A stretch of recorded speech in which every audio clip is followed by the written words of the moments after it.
Good morning students. मैं doctor Swati Sharma government college Jaipur में chemistry में बीएससी पार्ट फर्स्ट के बच्चों के लिए इनऑर्गेनिक केमिस्ट्री का प्रॉपर्टीज़ ऑफ हाइड्रोजन बॉन्डिंग का properties and effects of hydrogen bonding का पार्ट 3 लेकर आई हूँ। बच्चों, पार्ट 1 और 2 में हमने कुछ प्रॉपर्टीज़ पढ़ ली थी और उनके बारे में हमने विस्तार से चर्चा भी की थी। अब हम नेक्स्ट प्रॉपर्टी पे आएंगे और अभी मैं एक बार रिवाइज़ करा देती हूँ कि इसमें हमने प्रॉपर्टीज़ पढ़ ली थी आपके हाइड्रोजन बंधन की। फिर हमने इफ़ेक्ट्स ऑफ हाइड्रोजन बॉन्ड पढ़ लिए थे, फिजिकल स्टेट पर इफ़ेक्ट और lower density of ice than water, यानी 2 इफ़ेक्ट्स जो हैं वो पहले लेक्चर में पढ़ लिए थे। पार्ट 2 में हमने नेक्स्ट 2 प्रॉपर्टीज़ डिस्कस करी, जिसमें एसिड स्ट्रेंथ डिस्कस किया और मेल्टिंग पॉइंट पर क्या प्रभाव पड़ता है हाइड्रोजन बॉन्डिंग का, वो पढ़ा। बच्चों, यहाँ पर हम अब थर्ड प्रॉपर्टी पे नेक्स्ट प्रॉपर्टी पे जाने से पहले next effect of hydrogen bonding, hydrogen बंधन का प्रॉपर्टीज़ ऑफ मॉलिक्यूल्स पे, केमिकल नेचर ऑफ सब्सटेंसेस पे प्रभाव पढ़ने में जब हम नेक्स्ट पॉइंट पे जाएं तब हम ये देखेंगे कि बच्चों इंटरमॉलिक्यूलर हाइड्रोजन बॉन्डिंग का प्रभाव अलग किस्म से होता है और इंट्रामॉलिक्यूलर हाइड्रोजन बॉन्डिंग का प्रभाव अलग होता है। अब मेल्टिंग पॉइंट में हमने ये पढ़ा कि इंट्रामॉलिक्यूलर हाइड्रोजन बॉन्डिंग प्रभावी होने से मेल्टिंग पॉइंट कम हो रहा है। तो हम इसको दूसरे शब्दों में भी बोल लेते हैं कि अगर इंटरमॉलिक्यूलर हाइड्रोजन बॉन्डिंग ज़्यादा होगी, जैसे पैरानाइट्रोफिनॉल में, तो मेल्टिंग पॉइंट अधिक होगा। जितनी ज़्यादा इंट्रामॉलिक्यूलर हाइड्रोजन बॉन्डिंग होगी, किसी पदार्थ के अणुओं में परस्पर आकर्षण बल ज़्यादा होंगे, जैसे हमने लिक्विड स्टेट ऑफ वाटर पे भी पढ़ा था कि वो वाटर लिक्विड है और H2S जो है वो गैस है, क्योंकि इंटरमॉलिक्यूलर हाइड्रोजन बॉन्डिंग H2O में ज़्यादा है, H2S में कम है।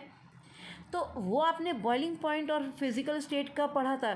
तो यहाँ पर हम इसको यूँ देख लें कि यदि इंटरमॉलिक्यूलर हाइड्रोजन बॉन्डिंग अधिक है, और वो किस केस में है, जब इंट्रामॉलिक्यूलर हाइड्रोजन बॉन्डिंग नहीं हो रही, तो पैरानाइट्रोफिनॉल में मेल्टिंग पॉइंट बहुत बहुत बहुत ज़्यादा होगा मेटानाइट्रोफिनॉल से, और मेट्रोनाइट्रोफिनॉल का मेल्टिंग पॉइंट ज़्यादा होगा किससे, ऑर्थोनाइट्रोफिनॉल से।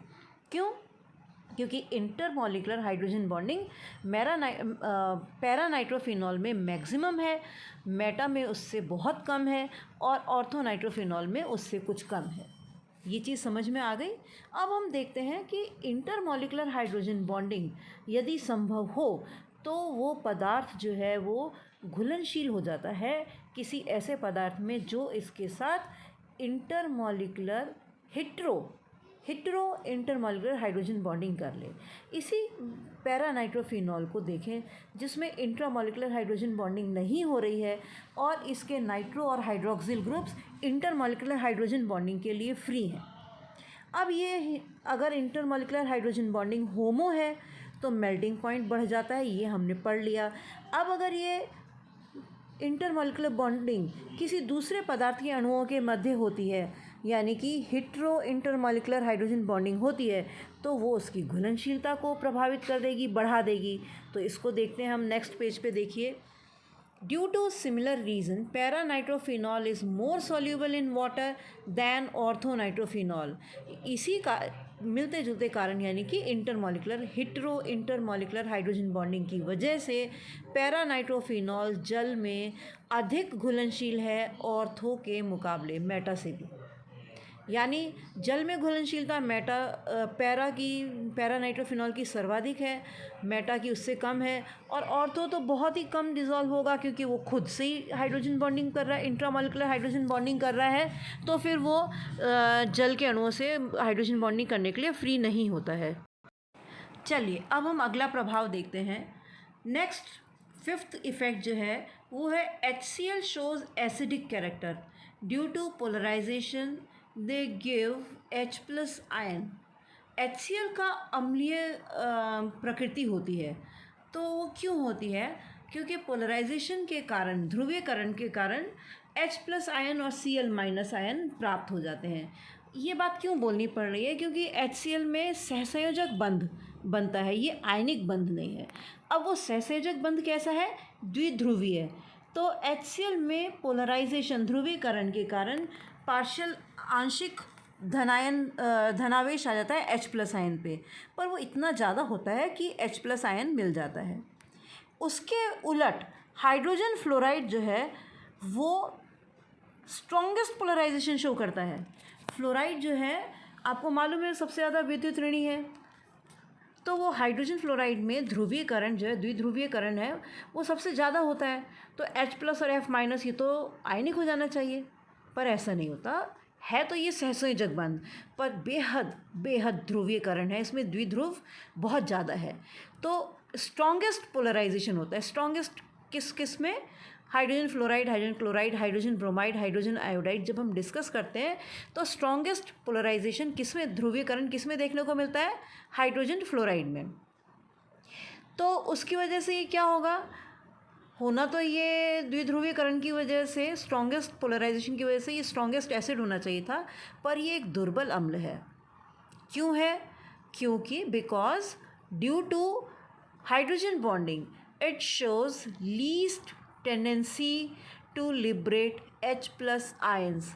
हमने ये पढ़ा था कि हाइड्रोजन फ्लोराइड में हाइड्रोजन बंधन सबसे प्रबल होता है। आमतौर पे हाइड्रोजन बॉन्ड्स की बॉन्डिंग एनर्जी, हाइड्रोजन बंधों की बंध ऊर्जा कितनी होती है? 3 से 10 किलो कैलोरी प्रति मोल तक। परंतु HF2- में हाइड्रोजन बॉन्ड की ऊर्जा कितनी बताई थी? 26 किलो कैलोरी प्रति मोल। इतनी ज़्यादा हाइड्रोजन बॉन्डिंग होने की वजह से ये H+ आयंस को मुक्त नहीं करते हैं, और अम्लीय होने के लिए क्या होना चाहिए? H+ आयन मुक्त होना चाहिए।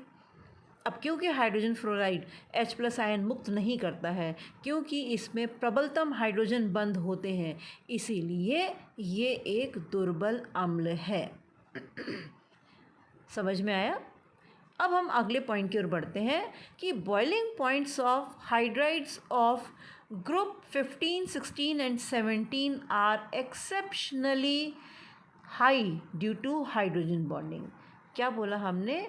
कि boiling points of hydrides of group 15, 16 and 17 are exceptionally high.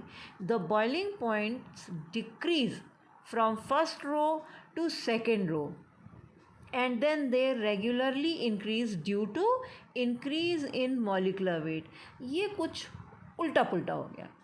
कैसे उल्टा पुल्टा हो गया? कि बॉइलिंग पॉइंट जो है, बॉइलिंग पॉइंट या मेल्टिंग पॉइंट किसी भी यौगिक के एक वर्ग में ऊपर से नीचे जाने पर अणु भार बढ़ने की वजह से बढ़ते जाने चाहिए, परंतु 15, 16 और 17 वर्गों में 15, 16 एंड 17 ग्रुप्स में जो है, जो पहला रो है यानी पहले पहले हाइड्राइड्स हैं, उनके मेल्टिंग पॉइंट्स या बॉइलिंग पॉइंट्स का जिक्र हो रहा है यहाँ पे। बॉइलिंग पॉइंट्स हैं वो एक्सेप्शनली ज़्यादा हैं, कुछ ज़्यादा ही उच्च हैं। और उसके बाद जब सेकेंड रो पे आते हैं तो बॉइलिंग पॉइंट बढ़ने की बजाय वो पहले वाले तो इतने ज़्यादा हैं कि दूसरे वाले बॉइलिंग पॉइंट जो है वो अणुभार बढ़ने के बावजूद घटे हुए दिखते हैं। तो पहले वाले इतने ज़्यादा क्यों हैं? क्योंकि वहाँ पर हाइड्रोजन बॉन्डिंग होती है। अब उसके बाद हाइड्रोजन बॉन्डिंग घटती जाती है और अणुभार बढ़ता जाता है, तो वापस से बॉइलिंग पॉइंट्स बढ़ना शुरू हो जाते हैं वर्ग में नीचे जाने। इसको दोहराइए। पहली ग्रो के हाइड्राइड्स के बॉइलिंग पॉइंट्स हाइड्रोजन बॉन्डिंग की वजह से एक्सेप्शनली हाई हैं। सेकेंड रो के हाइड्राइड्स के बॉइलिंग पॉइंट्स फर्स्ट रो के मुकाबले कम हो जाते हैं, डिक्रीज़ होता है। फर्स्ट से सेकेंड रो में जब आते हैं तो हाइड्राइड्स के बॉइलिंग पॉइंट्स डिक्रीज़ होते हैं। सेकेंड से थर्ड, थर्ड से फोर्थ, फोर्थ से फिफ्थ रो में जाने पर इनके हाइड्राइड्स के बॉइलिंग पॉइंट्स नियमित रूप से बढ़ते हैं, क्योंकि इनके मॉलिक्यूलर वेट्स बढ़ जाते हैं। आई होप समझ में आया होगा। Next cheese, molecular weight of acetic acid determined by colligative property is double the original value। मतलब एसिटिक एसिड CH3COOH, इसका जो मॉलिक्यूलर वेट है वो उम्मीद की जाती है, वो कैलकुलेशन के हिसाब से 60 आता है, परंतु प्रैक्टिकली देखें तो वो कॉलिगेटिव प्रॉपर्टी से एक्सपेरिमेंटली जब निकालते हैं तो मॉलिक्यूलर वेट इसका डबल आता है, 120 आता है। ऐसा क्यों हुआ? क्योंकि एसिटिक एसिड में हाइड्रोजन बॉन्डिंग की वजह से डाइमर स्ट्रक्चर स्टेबल हो जाता है, डाइमराइजेशन ऑफ मॉलिक्यूल होता है। देखिए, hydrogen bonding causes its dimerisation due to which the number of particles remain half in solution and colligative property is direct inversely proportional to molecular weight। I hope ये समझ में आ गया होगा कि dimerisation की वजह से नंबर ऑफ मॉलिक्यूल्स जो हैं वो रिड्यूस्ड फील होते हैं कॉलिगेटिव प्रॉपर्टीज स्टडी करते हुए। तो फिर वो इफ़ेक्ट की वजह से, उस इफ़ेक्ट की वजह से मॉलिक्यूलर वेट जो है वो डबल फील होता है, क्योंकि colligative property is inversely proportional to molecular weight. Next, stability of otherwise unstable structure. मतलब वैसे तो कुछ स्ट्रक्चर्स हमें लगता है कि ये स्टेबल नहीं होने चाहिए, पर वो भी स्टेबल मिलते हैं। जैसे OH ग्रुप, एक कार्बन पर अगर 2 OH ग्रुप लग जाएं तो H2O निकल करके डबल बॉन्ड O बन जाना चाहिए। ये हम ऑर्गेनिक केमिस्ट्री में पढ़ते हैं। जैसे आपके सामने स्ट्रक्चर है, उसमें COH COH लगे हुए हैं, तो कायदे से रेगुलर केमिस्ट्री के हिसाब से क्या होना चाहिए था, एक OH और दूसरा H निकल के C डबल बॉन्ड O बन जाना चाहिए था और इसका स्ट्रक्चर जो है वो एल्डिहाइडिक हो जाना चाहिए था, पर ऐसा नहीं होता। ये वैसे अनस्टेबल होना चाहिए था, पानी का मॉलिक्यूल निकल जाना चाहिए था और यहाँ पे एल्डिहाइडिक स्ट्रक्चर हो जाना चाहिए था, परंतु हाइड्रोजन बॉन्डिंग की वजह से ये स्ट्रक्चर स्टेबल हो जाता है। अब पढ़ते हैं ये स्ट्रक्चर क्या है। तो organic compounds with 2 hydroxyl groups eight 1 carbon get converted into carbonyl compounds. जो मैंने एल्डिहाइडिक बताया, क्योंकि कोने में है इसलिए मैंने एल्डिहाइडिक बोला। कार्बोनिल कंपाउंड बन जाना चाहिए था, C डबल बॉन्ड O बन जाना चाहिए था और पानी निकल जाना चाहिए था, पर क्लोरल हाइड्रेट यानी CCl3 COH OH chloral hydrate intramolecular hydrogen bonding हो जाती है in chloral hydrate. Hydrogen bonding, intramolecular hydrogen bonding जो कि आपके डायग्राम में दिख रही है, प्रिवेंट्स दिस, यानी कि इंट्रामॉलिकुलर हाइड्रोजन बॉन्डिंग होने की वजह से इस कार्बन के ये दोनों OH, आपको डायरेक्शन दिख रहा है डायग्राम में किस प्रकार ये क्लोरीन से हाइड्रोजन बॉन्डिंग कर रहे हैं और ये स्ट्रक्चर स्टेबल हो रहा है। आपको हाइड्रोजन बॉन्डिंग की परिभाषा पढ़ाते हुए बताया गया था कि AHB में B जो है, A तो हमेशा ऑक्सीजन, फ्लोरीन, ऑक्सीजन या नाइट्रोजन ही होता है, परंतु B ऑक्सीजन, फ्लोरीन, ऑक्सीजन और नाइट्रोजन के अलावा कभी कभी विशिष्ट परिस्थितियों में क्लोरीन या सल्फ़र भी हो जाता है।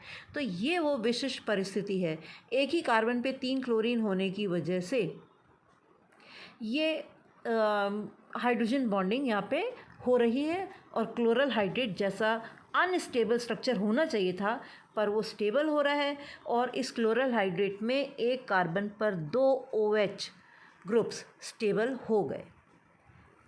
क्लियर। नेक्स्ट पढ़ते हैं, KHF2 एग्जिस्ट करता है, KHF2 की एग्जिस्टेंस है, परंतु दूसरा हेलोजेंस जो है वो इस तरह के कंपाउंड्स नहीं बनाते। They do not form such compounds because hydrogen fluoride forms hydrogen bond with F-। ये क्यों हो रहा है? KHF2 में हमने पहले भी पढ़ा था, HF2- स्ट्रक्चर जो है वो एक्स्ट्रा स्टेबल है हाइड्रोजन बॉन्डिंग की वजह से। इसमें HF का H और दूसरा F- का lone pair of electron hydrogen से अट्रैक्शन फील करता है और हाइड्रोजन बॉन्ड बन जाता है, तो HF2- आयन बनता है और वो पोटेशियम के साथ सॉल्ट बना रहा है KHF2। तो KHF2 तो एग्जिस्ट करता है पर दूसरे हैलाइड, यानी हम KHCl2 नहीं देखेंगे, KHBr2 नहीं देखेंगे, KHI2 नहीं देखेंगे। क्यों?